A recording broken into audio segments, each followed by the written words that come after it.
Dacă ai peste 30 de ani, sigur îți aduce aminte că a existat o vreme când aveai un aparat dedicat pentru orice. Telefonul pentru apeluri și SMS-uri, camera pentru poze sau videouri, MP3 player-ul pentru muzică și GPS-ul ca să ajungi la destinația dorită. Fiecare era bun, dar erau piese diferite. Apoi a venit smartphone-ul, a unificat toate aceste elemente într-un singur device. Ei bine, AI-ul trece acum prin același moment, trece de la unelte separate la ceva multimodal.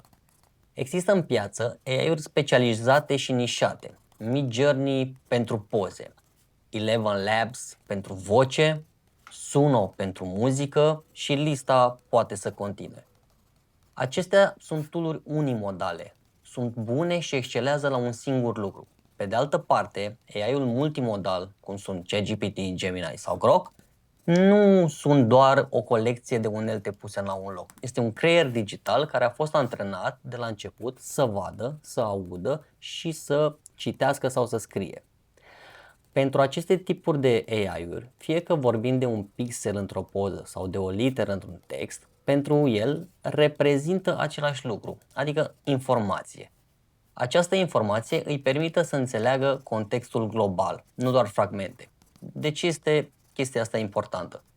Pentru că viitorul nu este doar despre a tasta instrucțiuni, este despre interacțiune naturală. În loc să scrii textual o problemă sau o situație, pur și simplu îi poți arăta o înregistrare video sau poți vorbi despre o anumită situație.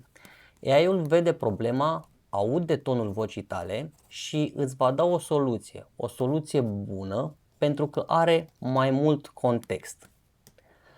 AI-ul specializat nu va dispărea, dar foarte probabil va fi folosit de profesioniști din diferite domenii. Așa cum un fotograf profesionist folosește camera în loc să facă poze cu telefonul sau o persoană din industria muzicală folosește cine știe ce sistem audio. Părerea mea este că viitorul este unul multimodal, nu te limita doar la scrie. Poți începe să-i arăți, să-i vorbești și să-i ceri să coreleze lumea din jurul tău.